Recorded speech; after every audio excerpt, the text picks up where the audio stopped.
खुलुमबाय जेन बड' निउस चेनेलाव नोंथांमोनखौ गासैखौबो बरायबाय। नोंथांमोना भिडिअखौ फारियै जोबजासे नायलांदो। आसामनि गिबि मन्त्रि डक्टर हिमन्त बिश्व शर्माया उन्दै बैसोआव हाबा जानायखौ होबथानो गोख्रों बिथोन होनाय बायदि बाक्सा पुलिस बिफाना माखासे गोनां थांखि लादों।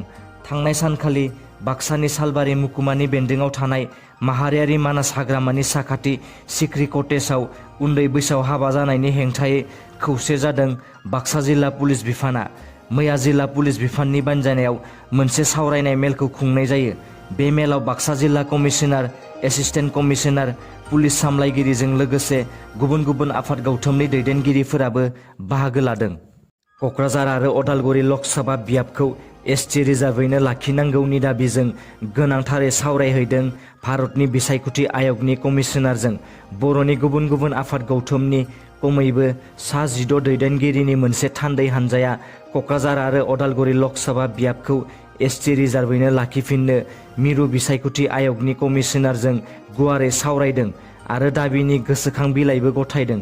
बे सावरायनाय समाव बनसु, एफएनएलबिएस, बुआ, अटुवा, बिजेएसएम, एक्सएनडेबि, एक्सएबिभिएफअ, एबिएससिएफ आरो मिसिं ट्राइबनि दैदेनगिरिफोरा दंफायोमोन।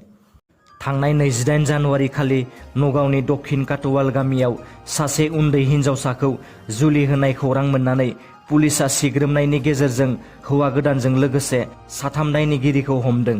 बे जाथाया नगावनि रुपाहिहाट पुलिस थानानि सिङाव जादोंमोन। रुपाहिहाट पुलिस थानानि असि सन्दीप कुमार रायआ फोरमायनाय बायदिब्ला दक्षिण काटवाल गामिनि थागिबि आब्दुल कालामनि न'आव सिग्रोमनायाव वाबाइदुल इस्लामजों लोगोसे गुलजार हुसेन आरो रुफाल आमिनखौ हमनो हायो। बेजों लोगोसे उन्दै हिन्जावसाखौबो रैखा खालामनो हायो होननानै फोरमायदों। मख'नो गोनांदि रुपाहिहाट पुलिस थानायाव प्रहिबिशन अफ चाइल्ड मेरेज एक्ट 2006 नि दफा 9, 10 आरो 11 नि सिङाव आरो पस्क' एक्ट 2012 आइननि दफा 12 नि सिङाव मोनसे केस थिसननानै 3 दायनिगिरिफोरखौ पुलिसनि आवथायाव दोननाय जादों होननानै मिथिनो मोन्दों। भारतनि रैखाथि हान्जानि मोनसे गिदिर जाफुंसारनाय। सीमा ओनसोलाव थानाय रैखाथि हान्जाया उदखारिनि थाग्रा खुलिखौ थेर-बेथेर खालामनायजों लोगोसे 4 उदखारिफोरखौ हमनो हादों। जम्मु काश्मीरनि आवान्तिपुरायाव अपारेशन खालामनायनि गेजेरजों भारतनि रैखाथि हान्जाया 4 उदखारिफोरखौ गोथाङैनो हमनो हादों। हमजानाय उदखारिफोरखौ लाश्कारि ताइबा आफादनि होननानै रैखाथि सुलुङा फोरमायदों। सिआरपिएफ हान्जाया मोनसे सुलुंखौ मोननानै आवान्तिपुरायाव अपारेशन खालामनानै उदखारि थाग्रा खुलिखौ थेर-बेथेर खालामनायजों लोगोसेनो गोबां हाथियार, गुलि आरो माखासे बेसादफोरखौबो बोखांनो हादों। दासान्दि लाश्कारि ताइबानि 4 उदखारिफोरखौ हमनो हानानै गुबुन गुबुन उदखारिनि सोमोन्दै सोंनाय फिननायखौ खालामगासिनो होननानै रैखाथि सुलुङा फोरमायदों। दिनैनि रादाबा एसेनोसै।